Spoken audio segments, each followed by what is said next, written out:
When we did the research, we found this really interesting Russian myth of Kitesh, a myth that would take us to the mountains of Siberia. And that just seemed like a really cool, remote, hostile place.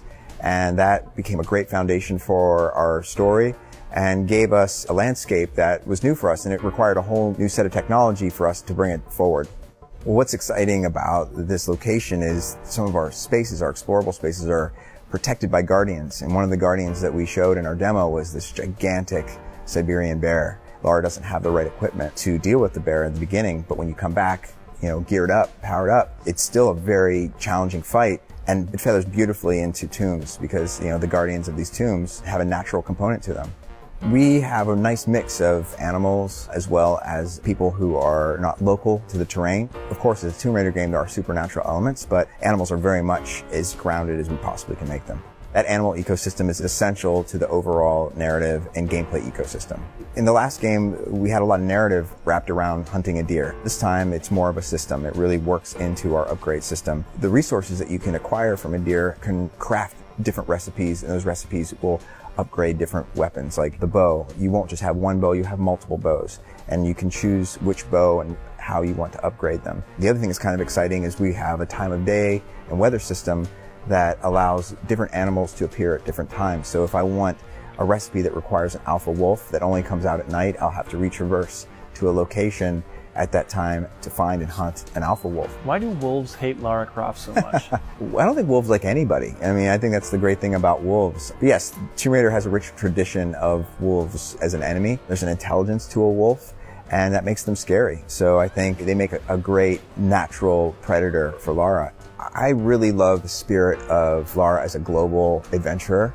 But at the same time, with the last game, we established this one location. And what was great about that was you felt like you really got to know it. You got to learn it. And when you retraversed a space and you mastered it and you came back with better tools, and it's that loop of feeling overwhelmed to challenge then to mastery that I think has brought a new dimension to Tomb Raider. We demonstrated in the first section that Lara has 2 axes climbing up an ice wall, but also we have invested in the ability to upgrade some of our traversal mechanics. So we saw a little glimpse of how the axe turned into a grapple as she went across a tree. Traversal is still a staple of our franchise, and we are going to continue to invest in ways that the player can traverse vertically and horizontally across the landscape. We worked about 6 months on generating the technology we have for traversable snow in our game. We've invested a great deal into our effects system to make sure that you're seeing swirling snows in the air and off the ground and avalanches and things that just look tremendously interactive, crumbling ice walls. And of course, you saw the snow technology. When Lara is making trenches in the snow, it's a very believable, interactive experience. But the idea of her making an imprint or a connection to that space is very important to us. All of our animals make tracks as well. So if you're tracking a very specific animal, you could see those tracks form and you can use that as a way to follow and hunt your prey. But no, they're not permanent. The snow is still falling and we slowly fill them up. But it really does bring another level of immersion and connection between the character and the world. Snow is obviously very important to us, but there's a bubble of the world that seems to exist outside of Siberia. It's like, and we call it the oasis, a place that isn't completely permafrost. And this oasis, which we're not going into a lot of detail about, but just know that different weather, different temperatures are important to make sure that we're not going with one single look throughout the entire game.